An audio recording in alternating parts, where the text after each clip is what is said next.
سلام، چطوری؟ سلام. مرسی. شما چطوری؟ مرسی. به عنوان یه زن و شوهر تریدر من چند تا سوال ازتون دارم.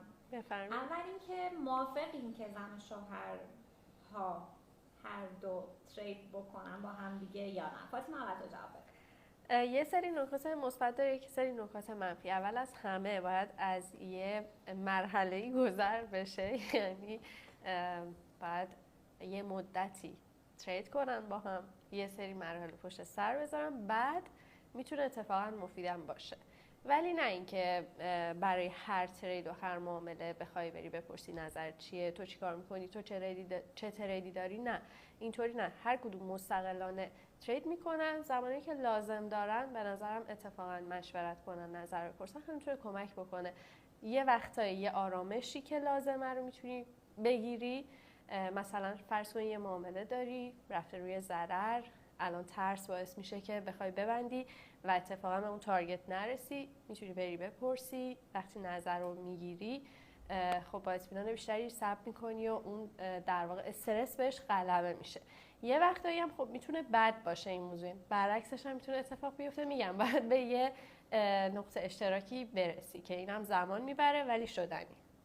توصیه میکنی به شوهرها که بخوان باشون ترید یاد برن یا 100% خلاصه مفید. بله این کار حتما انجام بدین. اگرم با هم دیگه ترید نمی‌کنین حتما با حال و هوای این بازار باید زن و شوهرها آشنا باشن تا بتونن هم درک کنن. بیشتر پولی که از ترید در میارین و بیشتر هزینه کی میکنه، کی سیو میکنه، کی پس انداز میکنه، کی بیشتر به فکر آینده است؟ ایشون.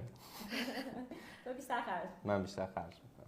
بعد محدودیت دارین برای ضررهاتون، یعنی یه پولی رو نگه داشتین مثلا میگین که از این کمتر نباید بشه یا نه؟ چجوری استراتژیتون؟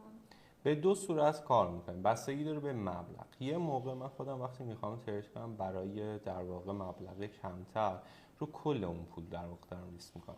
اما زمانی که مبلغ میره بالاتر چون شما باید حتما توی ترید حفظ پول رو اولویت قرار بدین. وقتی مبلغ بالاتر باشه هممون میدونیم که بازار پر از موقعیت و فرصت هست، کافیه یه جلوی ضرر و اون لوپ ضرر خارج بشین، خود به خود سود میاد.